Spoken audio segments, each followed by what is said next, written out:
un hymne de victoire parce que l'on est plus que vainqueur par Jésus-Christ qui nous a sauvés par son sang. Chantons ensemble. De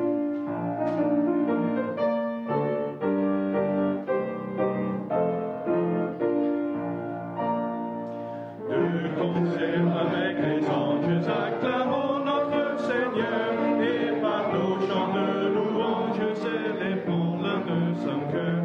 Il revient pour que tout change. Alléluia, quel bonheur, levant les yeux en haut. Alléluia, rendons gloire, chantons l'hymne de victoire. Alléluia, rendons gloire à Jésus qui revient.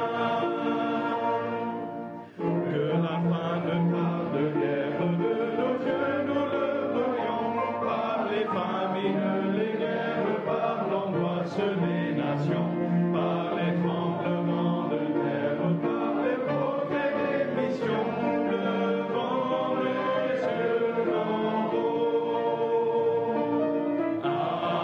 Alléluia, rendons gloire, chantons l'hymne de victoire. Alléluia, rendons gloire à Jésus qui revient. Il vient pour juger le monde, supprimer l'iniquité, dissiper l'amour profonde par sa divine clarté. Oui, sa grâce surabonde pour son peuple racheté, levant les yeux en haut. Alléluia, rendons gloire, chantons l'hymne de victoire. Alléluia, rendons gloire à Jésus qui revient. Soyons pleins de vigilance dans l'approche du grand jour, attendons la délivrance, attachés à son retour, et vivons dans l'espérance, en comptant sur son amour, levant les yeux en haut. Alléluia, rendons gloire, chantons l'hymne de victoire. Alléluia, rendons gloire à Jésus qui revient.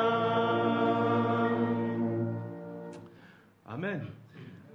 Je vous invite, si vous avez une Bible, juste pour une petite lecture dans le psaume 126.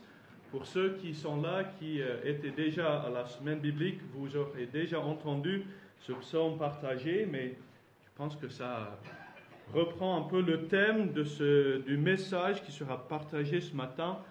Évangéliser le juif premièrement, point d'interrogation. Et donc le psaume 126, ce psaume qui prie pour la restauration d'Israël, surtout du temps du retour après l'exil en Babylone. Voici ce qui écrit le psalmiste. Cantique des degrés, quand l'Éternel ramena les captifs de Sion, nous étions comme ceux qui font un rêve. Alors notre bouche était remplie de cris de joie et notre langue de chants d'allégresse.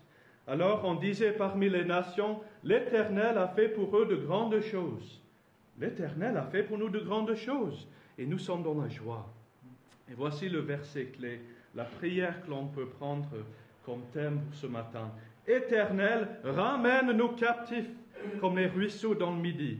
Ceux qui sèment avec larmes moissonneront avec chant d'allégresse. Ceux qui marchent en pleurant quand ils portent la semence reviennent avec allégresse quand ils portent ses gerbes. Donc que ce soit non seulement notre prière, mais aussi nos actions aussi, d'aller vers ces captifs qui ont besoin d'être délivrés et ramenés au Seigneur. Mon vœu, ma prière, ma supplique à Dieu pour eux, frères, c'est qu'ils soient sauvés. J'ai là qui revient sans cesse, qui m'étreint le cœur, ce chagrin, cette tristesse, comme toi, Seigneur. Mon vœu, ma prière, ma supplique à Dieu pour eux, Israël, mes frères, c'est qu'ils soient sauvés. Et je voudrais pour moi-même de Christ séparé, être pour eux anathème, si je le pouvais. Mon vœu, ma prière, ma supplique à Dieu pour eux, Israël, mes frères, c'est qu'ils soient sauvés. Certains, les yeux obscurcis, n'ont pas reconnu leur Messie et endurcis, ne l'ont pas reçu. Mon vœu, ma prière, ma supplique à Dieu pour eux, Israël, mes frères, c'est qu'ils soient sauvés. Du sein d'Israël la race, d'autres croient en lui, reste élu selon la grâce, encore aujourd'hui. Mon vœu, ma prière, ma supplique à Dieu pour eux, Israël, mes frères, c'est qu'ils soient sauvés. Il y a quelques années, bon, d'abord je fais une petite remarque. Chaque fois que quelqu'un a fait une annonce pour ce message, on a dit le sujet ça va être l'évangélisation du juif premièrement. Un autre a dit évangéliser le juif premièrement, avec point d'interrogation ou pas. Et en fait le sujet c'était l'évangile pour le juif premièrement. On n'en était pas encore à l'action de faire. L'action ça peut être une conclusion, mais déjà l'évangile, savoir de quoi il est question. Donc voilà, ça c'était la petite anecdote. Donc il y a quelques années, j'ai demandé à un frère pasteur que j'aime beaucoup et on est très amis, est-ce que dans son église ils avaient quelque chose de particulier pour, justement dans sa ville, je sais qu'il y avait des juifs, est-ce qu'ils avaient un programme particulier, est-ce qu'ils s'intéressaient particulièrement à l'évangélisation du peuple juif? Et il m'a dit, écoute, est-ce que Israël aujourd'hui c'est une nation? Depuis 48, pardon. J'ai dit oui. Il me dit, alors on s'intéresse effectivement à Israël. Donc, vous voyez ce que ça veut dire?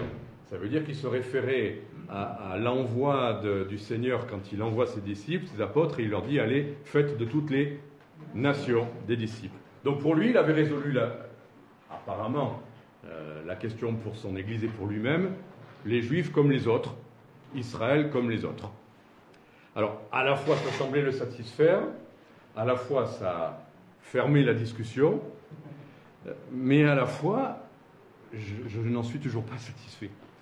Et parce qu'après tout ce qu'on a entendu, ces quelques réunions, et ce que je vais vous rappeler,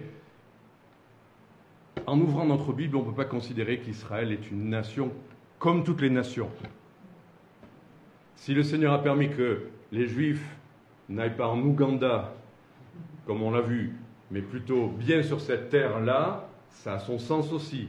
Si ce peuple, avec sa diversité de composition, les Séfarades, les Ashkénazes, les Falachas éthiopiens, si ce peuple est bien un peuple dont parle la Bible, c'est pas une nation comme les autres. Et on ne peut pas ouvrir sa Bible sans se rendre compte, si on a les yeux ouverts, qu'il est sans arrêt question d'Israël, sans arrêt question de Jérusalem.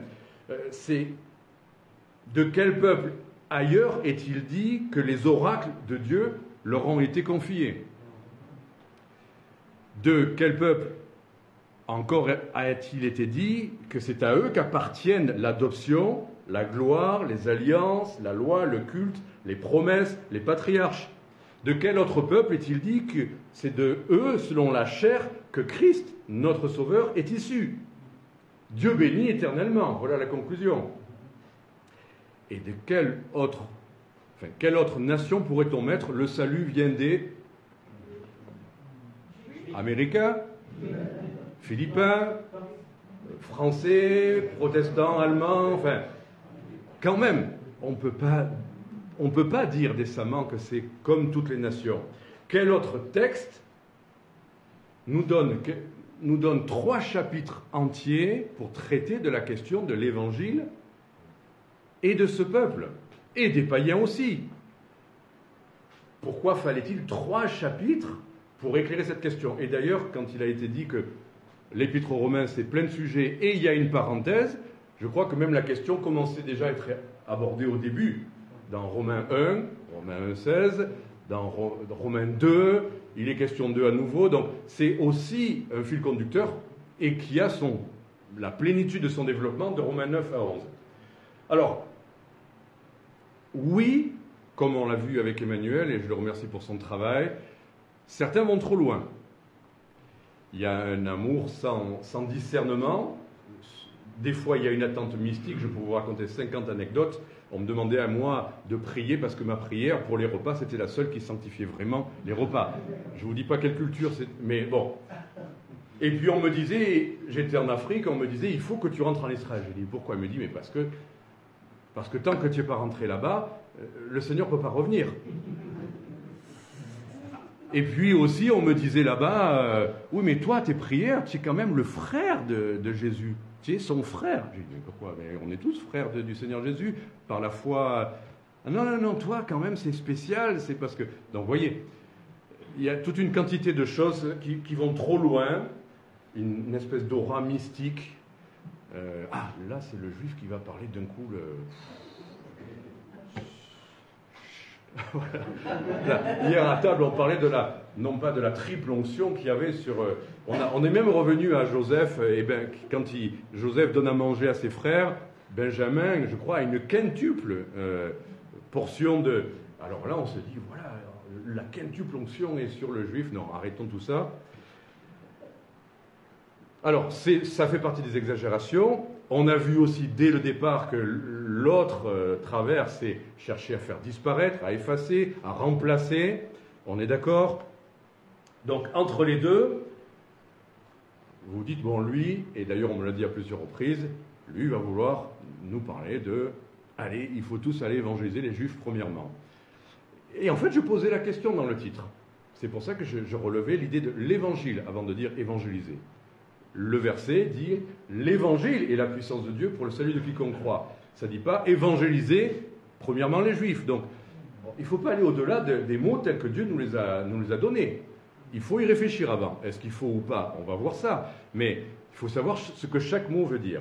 Donc, moi j'aimerais, c'est pas parce que j'ai des origines juives que je veux traiter de la question. Franchement, ça fait des années qu'on aurait pu aborder la question. C'est bien parce que le Seigneur a fait ce déclencheur aux Philippines et dans l'avion que je me suis dit, là, il faut faire quelque chose. Là, il faut quand... Et puis, je me suis dit, c'est pas pour encourager l'Alliance et tous ses amis à évangéliser les Juifs premièrement, c'était d'abord de reposer les fondements bibliques sur la question de l'Église, l'Évangile et Israël. Et on a vu qu'il y a des implications énormes sur la doctrine. La théorie du remplacement, c'est énorme, et c'est de plus en plus répandu, et c'est de plus en plus... imposant sur le monde évangélique. Donc, franchement, ce n'est pas Didier Silverstein qui veut partager son fardeau à lui. C'est vraiment la parole de Dieu qui me fait dire, mais il faut enseigner ces questions-là. Alors, j'aimerais qu'on ait une position sur la question, tirée de la Bible, même sur mon message, celui du jour. Je vais essayer d'être... Est-ce qu'on peut être objectif? Et vous verrez qu'en fait, je n'ai même pas un appel pour les Juifs seulement. Pour moi, je reste toujours à l'appel comme l'apôtre Paul et on va le voir, les païens. Et puis n'oublions pas la nation d'Israël. Et puis si premièrement ça veut dire quelque chose, on va essayer de comprendre ce que ça veut dire ce premièrement. Est-ce que c'est une question? Et c'est en gros c'est ça la grande question, c'est les effets spatiaux. À chaque fois on en fait un. On prépare ces choses-là pour saisir l'assemblée. C'est la quadruple onction celle-là.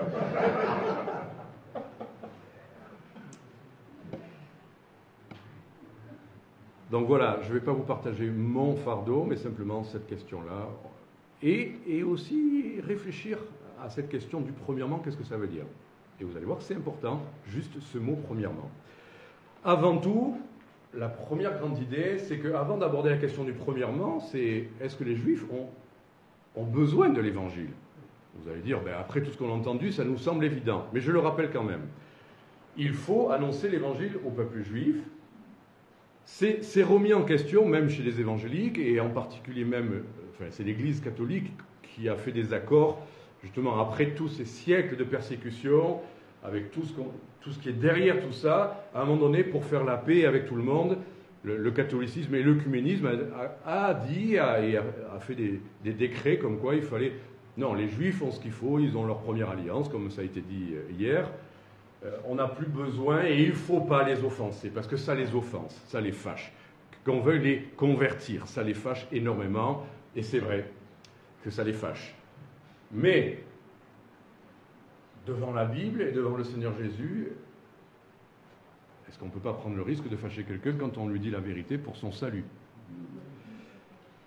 Ils ont besoin, et ils ont toujours besoin de l'évangile de Christ. C'est pas si vous ne voulez pas utiliser le mot conversion, ne l'utilisez pas, bien sûr. Mais du Messie, de leur sauveur, d'un sauveur, oui, ils en ont besoin. Les Juifs ont besoin de l'évangile, c'est la première idée. Dans l'évangile de Jean, chapitre 8, verset 24, c'est Jésus lui-même qui leur dit « C'est pourquoi je vous ai dit que vous mourrez dans vos péchés, si vous ne croyez pas ce que je suis, ou selon les traductions, littéralement que je suis. » Donc même sa divinité était en question. Si vous ne croyez pas que je suis, vous mourrez dans vos péchés. Tout fils d'Abraham dans la chair qu'on puisse être. Romains 2,9. Donc on commençait dans l'épître aux Romains avec cette question-là. On connaît 1,16, l'évangile pour le salut de quiconque croit du juif, premièrement. Mais Romains 2,9 dit tribulation et angoisse sur toute âme d'homme qui fait le mal, sur le juif premièrement, puis sur le grec. Donc, on se rend compte que là, il est avant tout, dans Romains 1 et 2, question d'universalité, du besoin et du salut. Bon, après, Acte 4.10 dit que tout Israël le sache. Bon, ça j'aime bien, mais ce n'est pas ça qui est un fondement. Et puis, parce qu'on l'a vu hier, Romains 11, verset 5, il y a, dans le temps présent, un reste, selon l'élection de la grâce. Donc, est-ce que... mais si c'est un reste, c'est pas beaucoup, nous on préfère là où il y en a beaucoup. C'est pas la pensée du Seigneur sur la question. Hein. Non, il y a un reste, selon l'élection de la grâce, et ce reste est précieux. Romains 1,16, justement, Romains 1,16, je n'ai point honte de l'évangile, c'est une ou la puissance de Dieu pour le salut de quiconque croit, du juif premièrement, puis du grec. Donc là, je pense qu'il y a l'idée de l'universalité, tous ont besoin. Et l'évangile, ne cherchons pas à être plus compliqué que ce que Dieu nous a donné comme outil, l'évangile c'est la puissance, pour les juifs aussi, pour leur salut, ne cherchons pas autre chose. Ce n'est pas la loi de Moïse. Alors, là, je viens d'établir un principe d'universalité, mais tout de même, pourquoi ne pas avoir écrit alors dans ces versets-là, l'évangile est la puissance de Dieu pour le salut de quiconque croit, du juif et du grec, ou du grec et aussi du juif. Si on veut juste établir cette idée que tout le monde y a accès, moi je dirais aussi, du juif aussi, ou du grec aussi, mais on dirait l'un et l'autre. Pourquoi avoir dit premièrement? C'est pas pour rien que Dieu a utilisé à 2 ou 3 reprises ce mot premièrement. Parce qu'il y a quand même une exception. Il y a quand même quelque chose de particulier. Il n'y a pas que le juif, comme tout le monde, a besoin du salut et peut être sauvé. Il y a aussi, et on l'a établi, je pense, quand même clairement hier et avant-hier, Romains 11, 12, si leur chute a été la richesse du monde, leur amendement la richesse des païens, combien en sera-t-il ainsi quand ils se convertiront? Alors, selon les traductions, tous, ou parce que le mot c'est... hein? Non, c'est en plénitude en fait, le mot.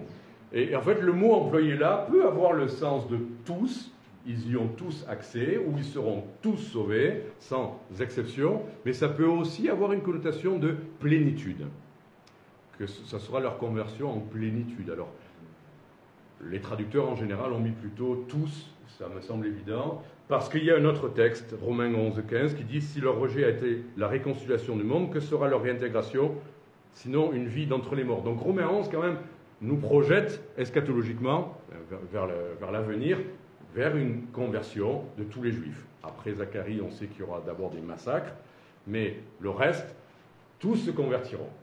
Voilà. Et d'ailleurs intéressant, relevons que c'est un futur qui est employé là. Quand ils se convertiront tous. Avec nos amis charismatiques, parfois ils prennent le verset de...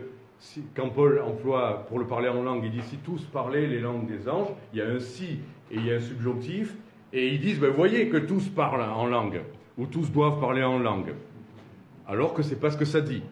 Et à l'inverse, là, il y a un futur qui, dans la pensée de Dieu, va se réaliser, c'est le principe du futur, et on en fait un subjonctif. Ça voudrait dire si tous se convertissaient, si ça deviendrait une vie. Non, là, il y a un futur dans les deux versets. Donc c'est bien une promesse divine sur la question. Donc il y a quand même une exception pour cette nation, pour l'avenir, pour la pensée de Dieu, pour le ministère auprès du peuple juif. Alors, j'aime bien quand même partir d'exemples du Nouveau Testament. Si on dit qu'il faudrait peut-être s'en occuper tout particulièrement, est-ce qu'on trouve ça dans le Nouveau Testament ou est-ce que c'est juste qu'on voit des choses dans l'Ancien qui nous suggéreraient et qu'on aimerait bien? Écoutez, d'abord Jésus a fonctionné comme ça. Le ministère terrestre de Jésus-Christ, il l'a dit. Il y a cette histoire avec cette femme, hein, la cananéenne, qui veut qu'on guérisse son fils, et puis Jésus répond « Je n'ai été envoyé que aux brebis perdues de la nation d'Israël. » Et d'ailleurs, nous, on comprend souvent « J'ai été envoyé premièrement ». D'abord, il dit « Je n'ai été envoyé que aux brebis perdues d'Israël ». C'est choquant, non? Alors, je prends un exemple, une illustration. Vous allez dans un hall d'hôpital aux urgences. Vous êtes accueillis, des gens évaluent votre état, et il va y avoir un choix des pathologies les plus urgentes, les plus graves, celles qu'il faut traiter, une fragilité toute particulière, un petit enfant. Moi, ça m'est arrivé, ma fille, elle était tombée, elle avait un bec de lièvre comme ça. Il y avait des gens qui avaient l'air plus gravement atteints, mais l'infirmière a dit non, on va prendre votre fille en priorité. Et grâce à Dieu, je n'ai pas dit non, on prenait d'abord les gars. J'ai laissé faire, vous voyez. Donc, quel que soit le choix du Seigneur, pourquoi il agit comme ça, il priorise. Pour être encore plus biblique, je dirais une autre illustration, l'histoire des champs. Jésus a parlé des champs qui blanchissent. Un agriculteur sait bien que les semences ne paraissent pas et n'arrivent pas à maturité au même moment, selon les champs, selon leur exposition aussi. Ils ne vont pas aller récolter là où le fruit n'est pas encore arrivé à maturité, en laissant un autre qui est à maturité, d'accord? Donc, voilà. Il me semble que dans l'idée de Jésus qui dit, on le sait parce qu'ensuite il va vouloir envoyer vers les nations. Nous, on connaît toute la Bible maintenant, on connaît toute l'histoire. Donc, quand il dit que, on sait bien que dans sa pensée, ça ne voulait pas dire exclure. D'ailleurs, il a répondu à la prière de la cananéenne. Mais c'est comme si vous êtes là aux urgences et que tout le monde dit « Moi j'ai mal à la tête, occupez-vous de moi. Et moi je me suis arraché la jambe, occupez-vous de moi. » Mais on va s'occuper d'abord de celui qui a mal à la tête. Donc, le Seigneur sait pourquoi il devait, c'était dans son plan, premièrement, il devait s'occuper à cet instant-là, et s'il fallait être radical, monsieur, asseyez-vous, vous avez mal à la tête, vous attendez, on s'occupe de cette personne-là. Voilà, c'est un peu une illustration, mais voilà, le Seigneur agit comme ça, même si ça nous a choqué en partie, heureusement on connaît la suite de l'histoire. Il voulait sauver tout le monde, les païens, et il n'avait pas l'intention d'exclure, mais d'inclure. Mais il avait sa manière de procéder, son timing. Et l'herméneutique nous parle de l'importance du timing, des chronologies. Des choses doivent arriver à un moment, et pas avant, et pas après. L'appel, le salut, c'est quand Dieu le décide. Il nous fixe un rendez-vous. Et puis les 12, on retient Matthieu, bien sûr, aller vers les nations, mais même aux 12, Matthieu 10, 5, tels sont les 12 que Jésus envoya, après leur avoir donné les instructions suivantes, n'allez pas vers les païens, et n'entrez pas dans les villes des Samaritains. Wow. Allez plutôt vers les brebis perdues de la maison d'Israël. Donc il y a une explication aussi à tout ça. Il fallait d'abord qu'il meure et qu'il ressuscite avant de pouvoir annoncer l'évangile aux païens. Les Juifs, il était question de l'annonce du royaume d'abord. Le roi est là, on en a parlé hier soir. Donc il y avait cette question-là. Mais tout de même, il les envoyait d'abord sur terre, de son vivant, avant sa mort et sa résurrection. Il les envoyait en leur disant « N'allez pas vers les païens ». Aujourd'hui, quelqu'un lui collerait un procès. Ben oui, c'est du racisme, c'est du... Enfin, vous chercherez tous les noms que vous voulez. Et vous savez quoi? J'ai remarqué quelque chose. Il en était un tout petit peu question quand Emmanuel nous a parlé de l'histoire des Juifs et de l'Église. Les Juifs, après la mort et la résurrection de Jésus-Christ, ont eu du mal à passer à une autre étape. Ils avaient bien compris, n'allaient pas vers les païens. Ça n'a pas dû être compliqué. Mais, quand après le Seigneur a commencé à leur dire, maintenant il faut y aller, leur cerveau, non, tu as dit, n'allez pas.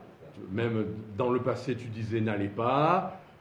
Il y a plus d'évidence de ne pas y aller. Là, peut-être que je ne sais pas pour quelle raison tu nous dis ça, mais non, on va rester à notre ancienne manière de faire, ne pas y aller, quoi.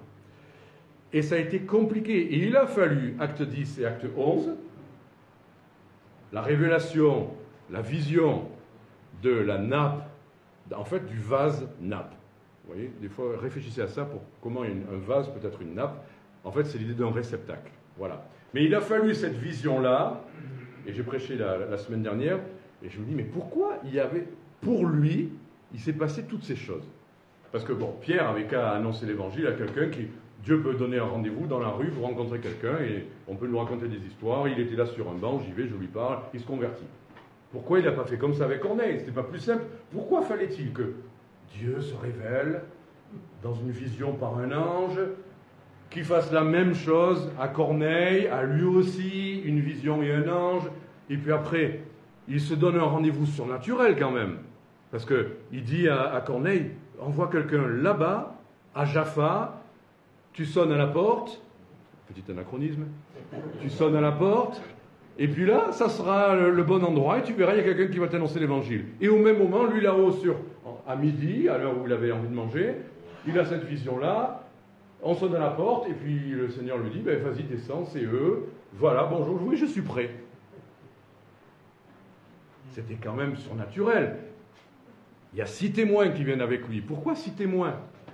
Pourquoi il n'y est pas allé tout seul? Je n'ai pas besoin de vous, moi, l'évangile est avec moi, le Seigneur est avec moi, j'y vais, j'ai pas besoin de... Si, on y vient, on vient avec toi. Pourquoi ces 6 témoins?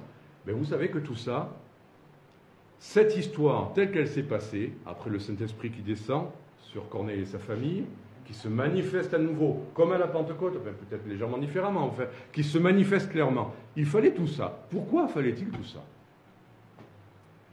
Chapitre 11, immédiatement, des chrétiens d'origine juive disent « Non, oh là, Les païens, non, non, non, on n'est pas d'accord, Pierre.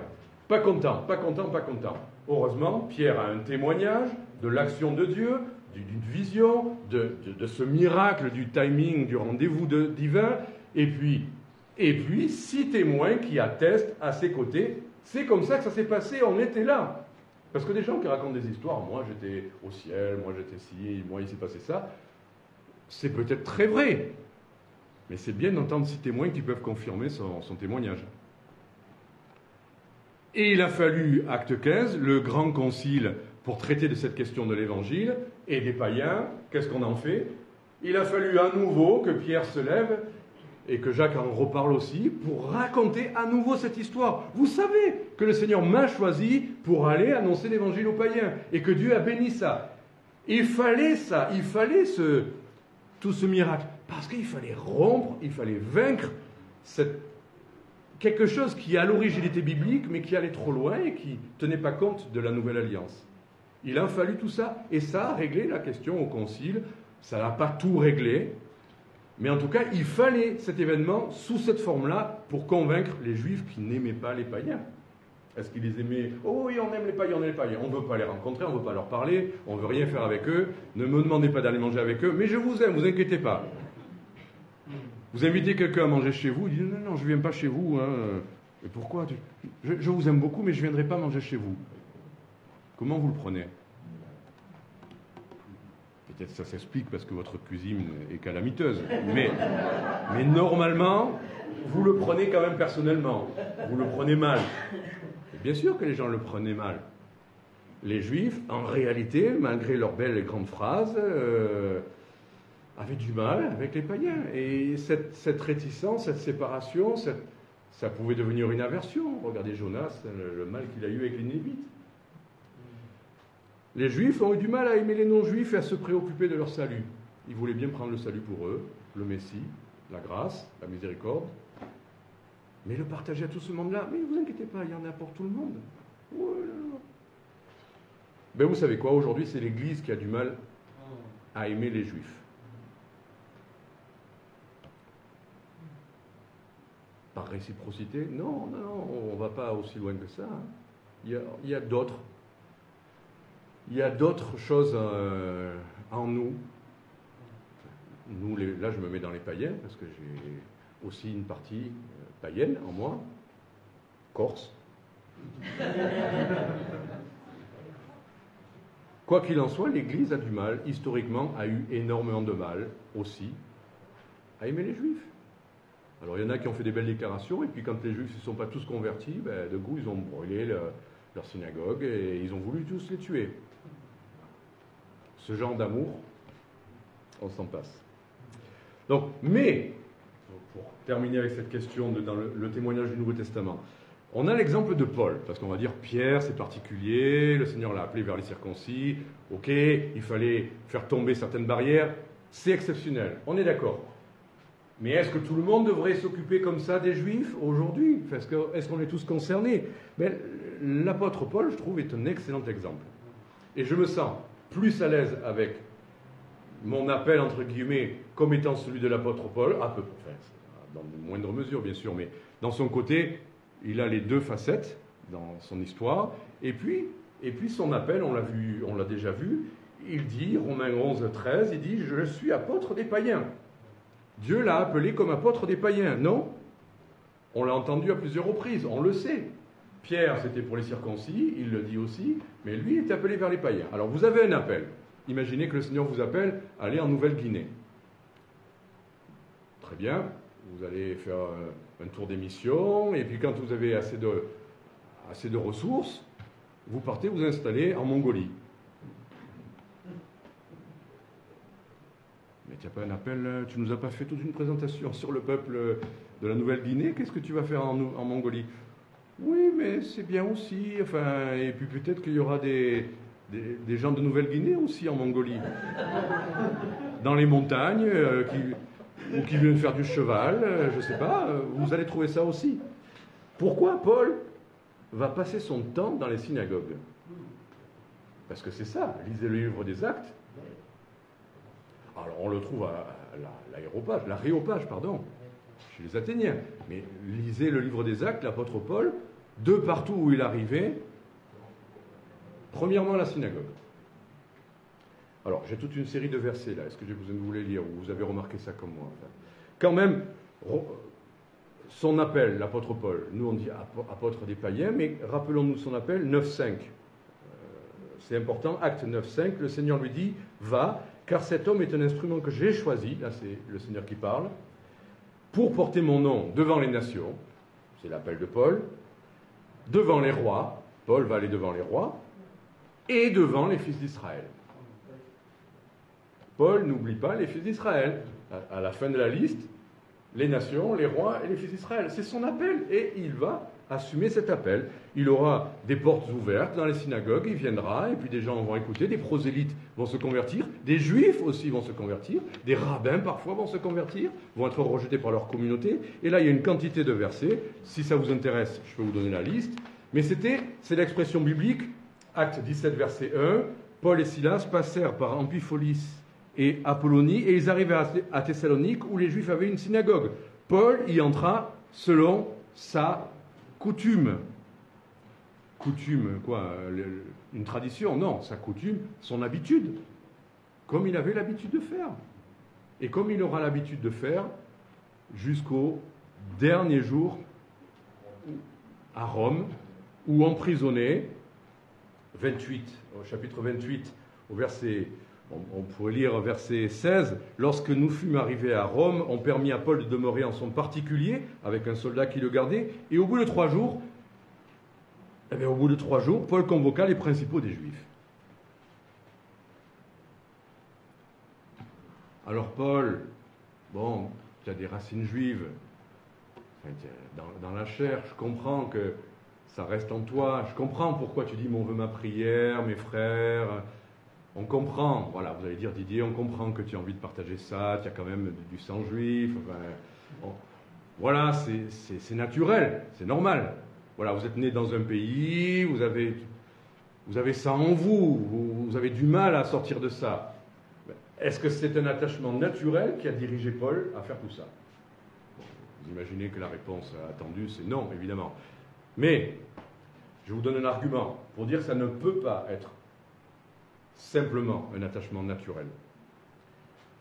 Comme on l'a vu tout à l'heure, si le Seigneur vous appelle dans un champ et que vous alliez dans un autre, le Seigneur ne va pas vous laisser faire.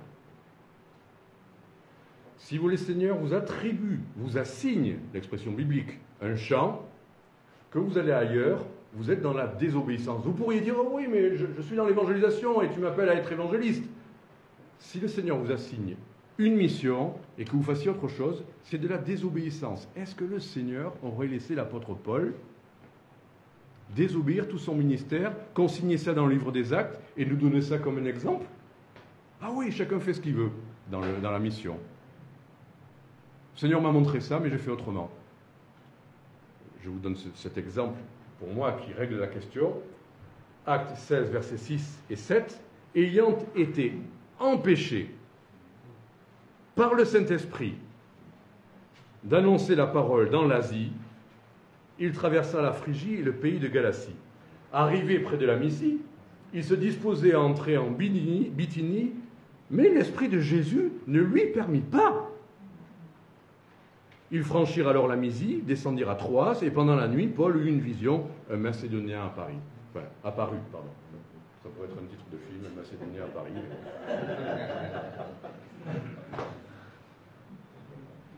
L'évangile, quand le Seigneur l'a décidé, devait être annoncé non pas en Asie, ça viendra. Avec un autre ou plus tard. À ce moment-là, l'Esprit ne laisse pas la moindre latitude de liberté personnelle, d'inspiration. Moi, je fais ci, j'ai décidé ça. Ou d'expérience et de stratégie missionnaire. C'est le Saint-Esprit qui décide. Et si vous voulez aller où vous voulez, en disant, bon, le Seigneur m'a parlé, c'est vrai, plutôt de ça, mais je fais comme si, là encore, le Seigneur ne vous le permettra pas. Le Saint-Esprit s'est opposé à l'apôtre Paul. Donc si ça avait été un attachement naturel, si le Seigneur vous dit, toi tu es américain, mais tu dois aller en France, mais j'aime les Américains, ben tu vas en France. Parce que c'est ce que je t'ai demandé. Oui, mais c'est plus facile de parler aux Américains parce que c'est ma langue. Ça sera plus facile. Qu'est-ce que je vais aller en France avec les difficultés que j'aurai à me faire aux Français, à me faire leur culture. Puis je suis quand même... Tu vas en France. Mais Seigneur, je serai moins à l'aise. Mais tu vas en France. C'est pas nous qui choisissons le chant, ni le moment. Et Paul n'est pas allé dans des synagogues parce qu'il avait toujours dans son idée que c'est mon peuple, je les aime bien. Non, c'était le Seigneur qui l'a voulu ainsi. Pour quelqu'un qui est appelé vers les païens, il restait plus qu'une place, il restait une priorité. C'était toujours là qu'il allait, non pas quand il aurait le temps, c'est là à ça qu'on voit une priorité dans votre emploi du temps. En premier, les loisirs. En deuxième, faire des bons repas. Et en troisième, servir le Seigneur.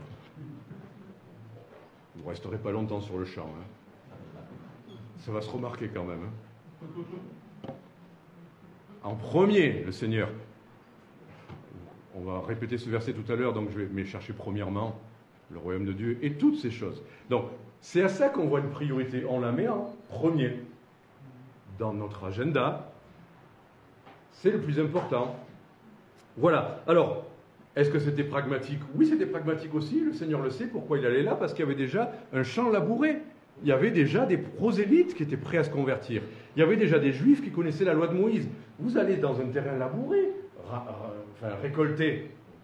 Pas dans un terrain où rien n'a été fait, ni défriché, ni planté. Ah, je vais récolter là où rien n'a été fait. Ben non.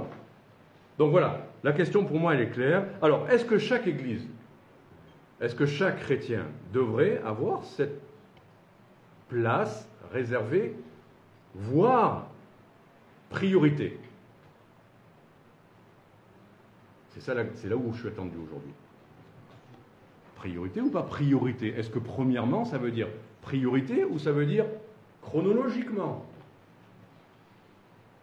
On le voit, bibliquement, chronologiquement, il fallait que l'évangile soit d'abord, traduction Osterwald, d'abord annoncé, l'évangile est d'abord pour le peuple juif. Et on comprend d'abord, en premier, mais après, on passe à une autre étape. Et on oublie, quand vous passez le bac, un jour vous avez été en 6e, mais vous ne revenez pas, vous l'avez fait.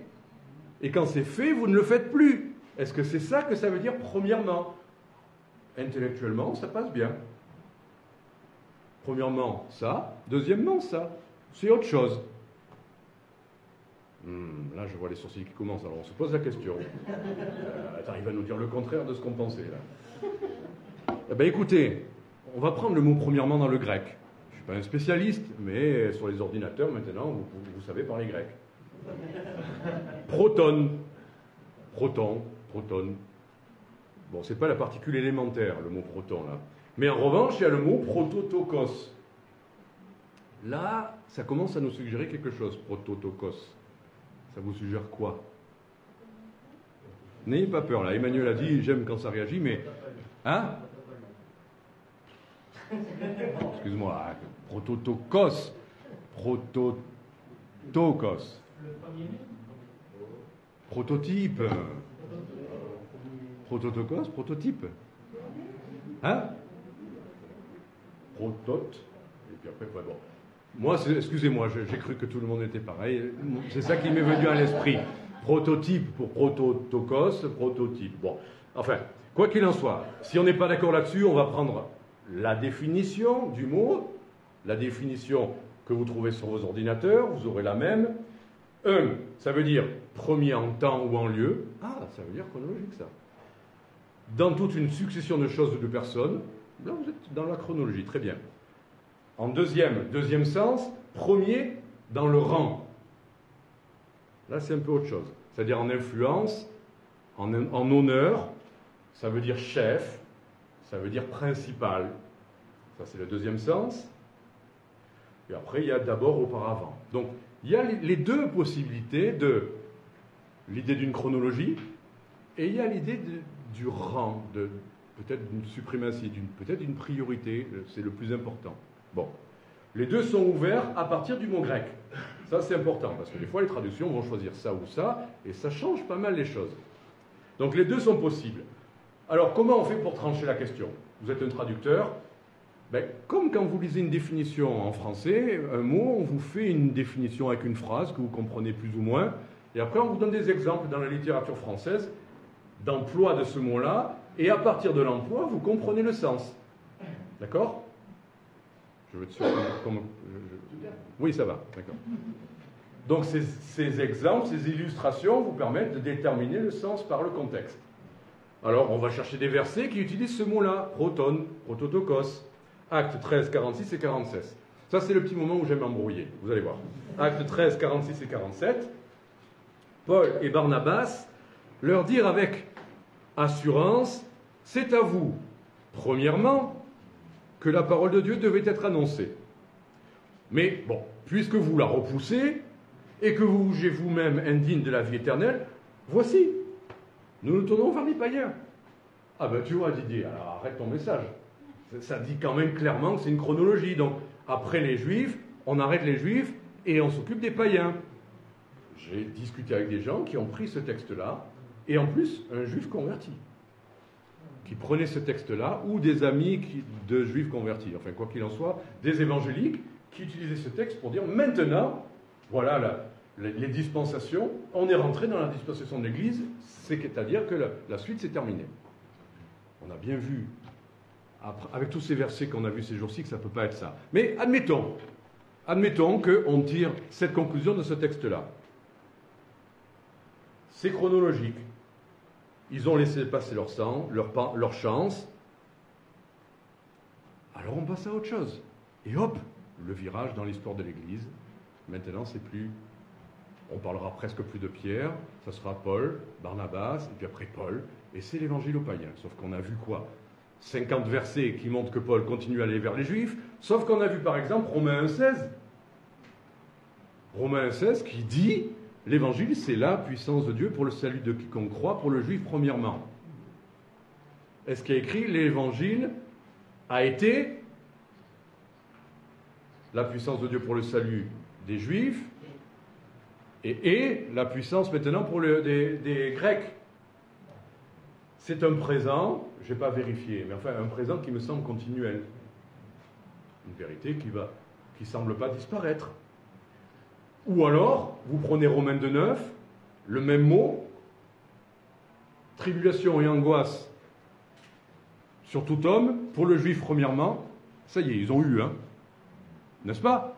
Ils en ont eu pendant 2000 ans, maintenant c'est terminé. Plus personne n'embête les juifs, tout le monde les aime, ils n'ont plus aucun souci, plus de tribulation et plus d'angoisse. C'est le même mot, donc il faut être cohérent. Si vous dites l'évangile, premièrement, c'est valable pour ce sens-là, ben vous êtes obligé, un chapitre plus loin, avec la même construction grammaticale, de dire ben c'est la même chose.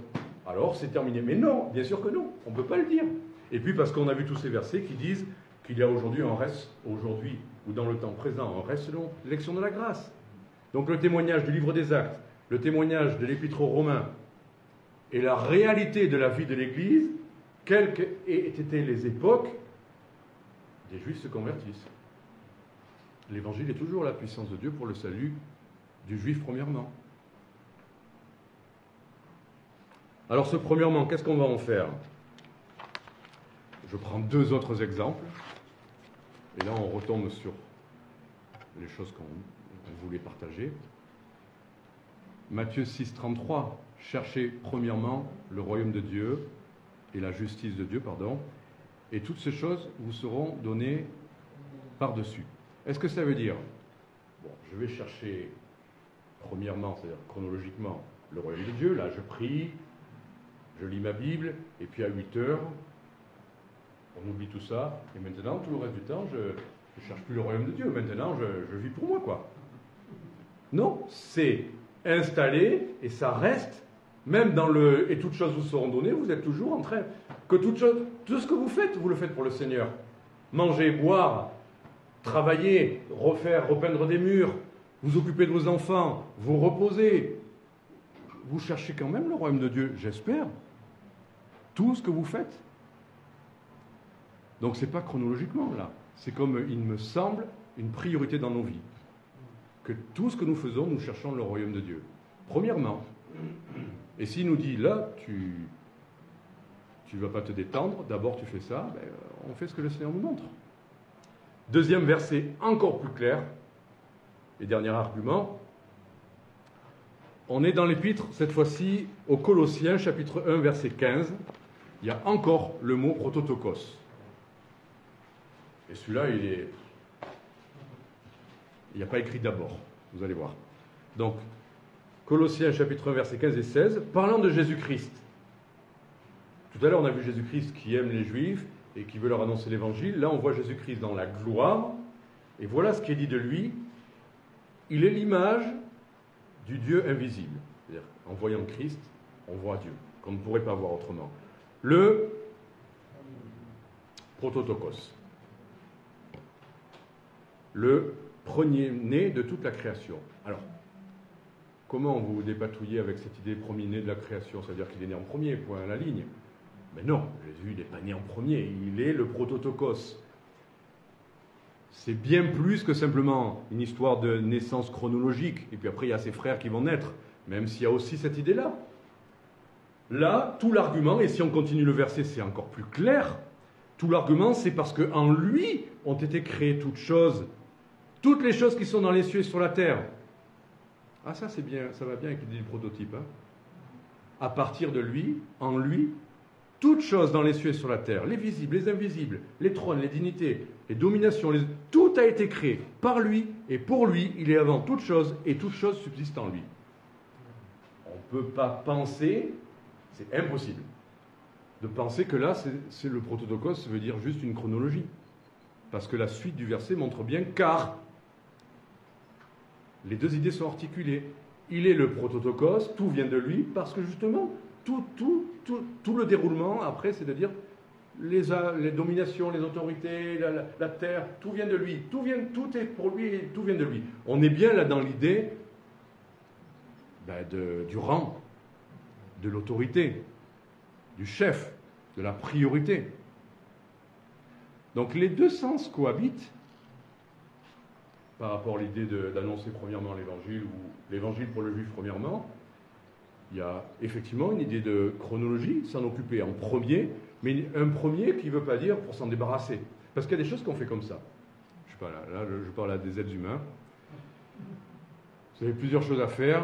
Il y a des gens qui procrastinent et qui mettent le pire à la fin, et puis il y en a qui le mettent au début pour s'en débarrasser. Choisissez votre... je ne sais pas comment vous faites, mais est-ce que Dieu a dit, bon, on s'occupe des Juifs comme ça, c'est réglé, on n'en parle plus, et on va, quel régal, on va s'occuper des païens maintenant. Là, ça va être... Avec les Juifs, c'était dur, mais là... Non, ça reste...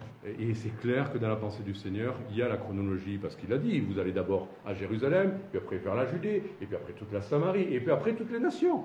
Mais, ayant fait cela, est-ce qu'on oublie? Est-ce que les missions disent, l'évangile a déjà été apporté aux États-Unis quand même, hein.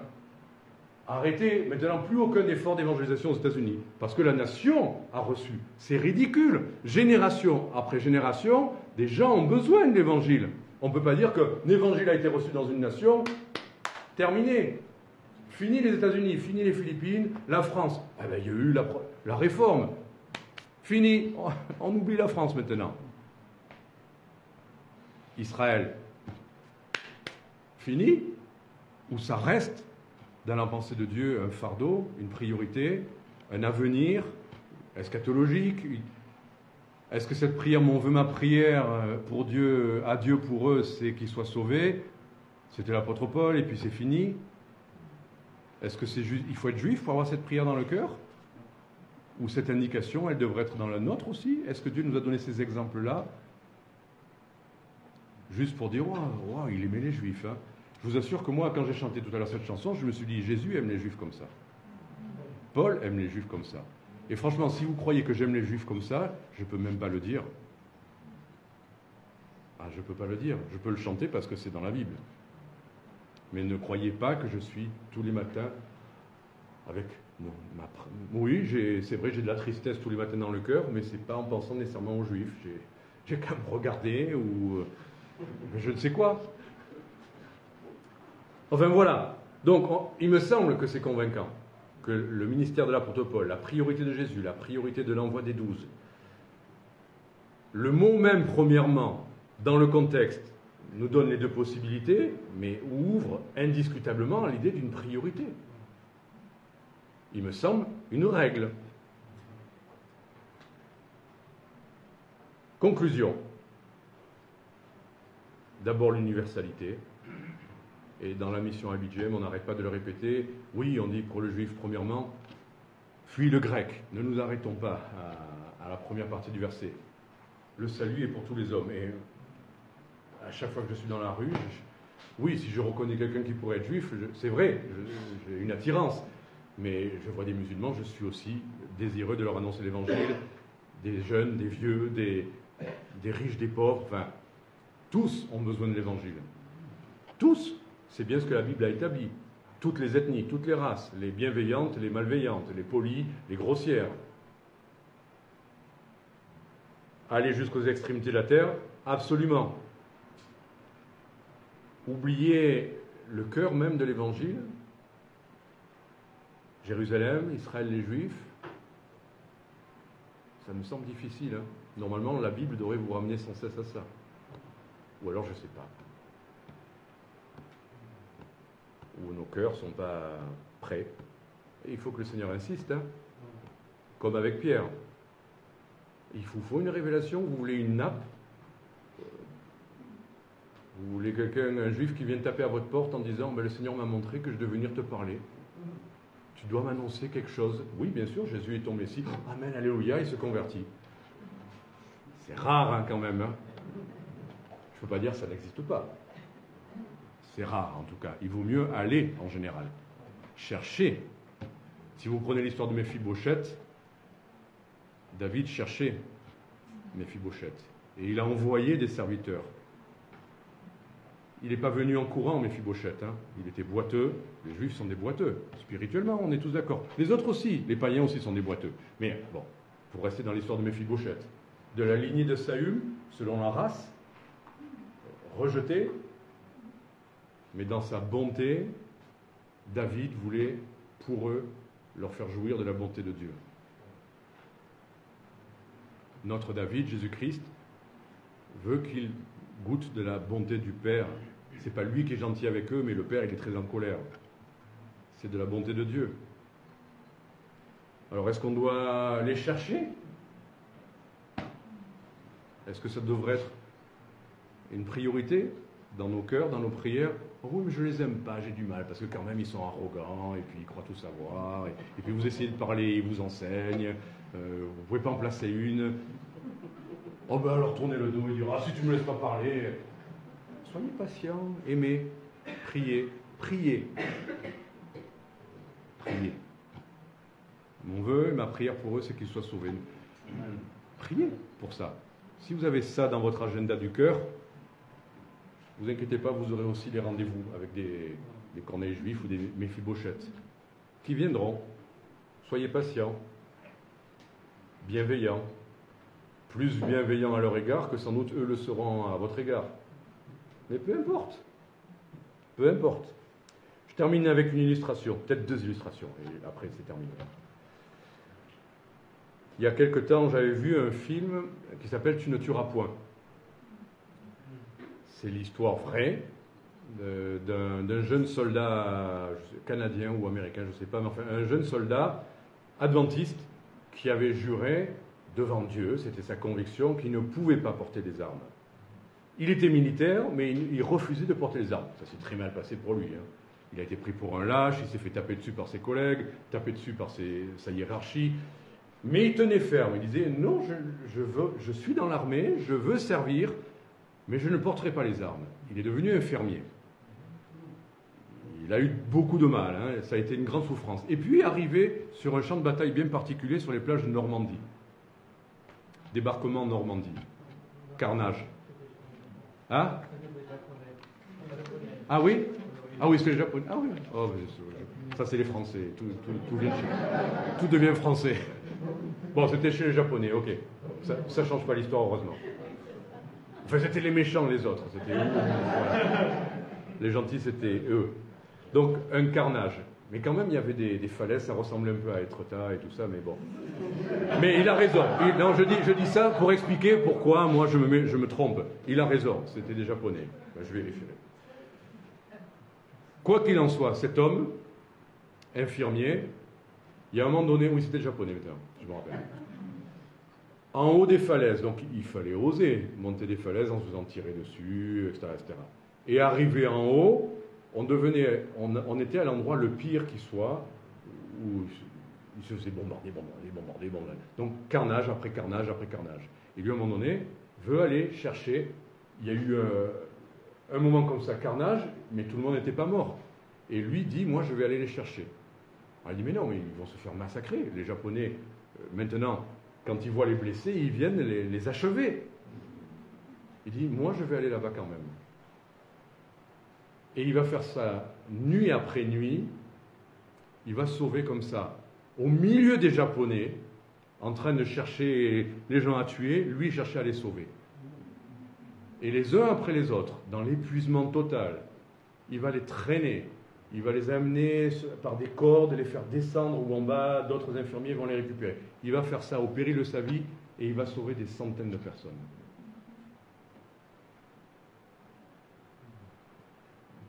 On est dans un champ de bataille, non? Les derniers temps. Les pécheurs sont mourants. Alors on peut dire, bah, c'est leur faute, ils n'avaient qu'à pas être là, ils n'avaient qu'à pas faire ça. Ou un peu comme lui, on dit, mais moi, ma vie, c'est pas de combattre, de faire des ci ou ça, contre ci ou contre ça, ma vie, c'est de les sauver. Nous sommes des infirmiers, non? On doit aller chercher et sauver ceux qui sont perdus. Jésus est venu, il était le premier à donner sa vie pour sauver. Il a envoyé ses apôtres en leur disant la même chose. Vous allez y perdre la vie, mais allez, cherchez et sauvez. Allez, peu importe votre vie, mettez-vous en péril. Je vous envoie comme des brebis au milieu des loups. Il l'a fait. Et il l'a sauvé. Et il a été épargné en plus, miraculeusement. Il a survécu. Et on voit encore des images de lui. Peut-être qu'il est décédé maintenant, mais enfin en tout cas, il a sauvé des centaines de personnes, une par une. Il n'a pas fait un appel aux missions pour avoir des moyens, envoyer des hélicoptères, je ne sais quoi. Il y est allé, lui. Et lui tout seul, il a sauvé des centaines de personnes, une par une. Ça, c'est universel. C'est vrai pour les Juifs aussi. Et la dernière illustration, c'est qu'il y a quelques années, et là c'est vraiment la fin, on était à Paris, je me suis converti dans l'église de Paris, celle du pasteur Bozzi actuellement, et on aimait chanter pour la fête de la musique dans le métro. Je ne sais pas s'ils se souviennent de cette anecdote. On était en train de chanter à Montparnasse, à la fin du grand tapis roulant, vous savez, qui est assez rapide. Et on chantait pour l'évangile, et les gens écoutaient ou n'écoutaient pas, enfin... mais ça allait vite quand même, parce qu'on était à la sortie de ça, et les gens y courent à Paris. Hein. Et là, il y a une colonie d'enfants qui étaient sur le tapis roulant, tout joyeux, ça rigole, ça chante, ça s'agite et tout ça, et nous, on continue à chanter l'évangile, hein. On est là, on chante l'évangile. Et puis, vous savez, ça arrive, le tapis allait tellement vite, vous êtes entraîné. C'est-à-dire, à la fin du tapis, eh bien, il y a un enfant qui a trébuché et qui est tombé. Sauf que tous ses copains arrivaient derrière. Et on les a vus en quelques secondes tomber les uns sur les autres. Ah, au début, ça rigolait. Et puis en quelques secondes, ils ont commencé à pousser des cris. Parce que là, ça arrivait, et ça arrivait, et ça faisait un tas. Et ceux qui étaient en dessous commençaient à suffoquer, à être écrasés et à crier. Nous, on chantait l'évangile. Il faut que les gens soient sauvés, quoi. On chante la grâce de Dieu, l'amour de Dieu, la miséricorde de Dieu. Hein. On ne va pas changer notre programme. Bien sûr qu'on s'est précipité. Pour la première fois de vie, je ne suis pas un héros, hein, loin de là. Mais pour la première fois de vie, ça m'a rassuré. J'ai eu un bon réflexe. J'y suis allé le premier. Qu'est-ce que j'ai fait? Je n'ai pas pris ceux qui sont en dessus, je n'ai pas arrêté le machin. Je vous assure, j'ai commencé à arracher ceux qui étaient en dessous. Je les prenais par les membres. Premièrement, ceux qui étaient en dessous. D'abord, vous sauvez ceux qui sont le plus en danger. Et j'ai arraché. Alors là, je les envoyais bouler à 2-3 mètres. Hein. Mais c'était une question de vie ou de mort. Et après, toute la chorale est venue et tout le monde a fait ça. Et excusez-moi, la main, le tas s'est résorbé et ça a pu continuer. Mais l'escalator, le tapis roulant, s'est pas arrêté. La priorité, c'était de prendre ceux qui étaient les plus en danger. Et après, eux-mêmes pouvaient aider d'autres. On aurait pu dire, mais c'est plus facile ceux d'en haut, là, ou c'est plus facile de ceux qui arrivent. Et puis, bon, non, il y a un danger, une urgence. Voilà, tout ça pour dire, si vous vous occupez des Juifs, vous inquiétez pas, après, ils s'occuperont des autres. C'est un peu ça que le Seigneur a fait avec les apôtres. Pourquoi il n'est pas allé chercher aussi les païens pour envoyer vers les païens? Occupez-vous des Juifs, vous verrez que ce ne sera pas inutile. Vous voyez, oui, mais les nations, mais ils iront aussi vers les nations. L'évangile pour le Juif, premièrement, ayez ça dans votre cœur, et toutes les nations, et tous les hommes, parce que c'est urgent. Et ne perdez pas votre temps avec des batailles. Il faut sauver ceux qui sont perdus. Et on est sur un champ de bataille, on vieillit, on est fatigué, c'est peut-être de plus en plus risqué. Mais c'est ça notre mission. Chercher à sauver ceux qui sont perdus, quel que soit le coût.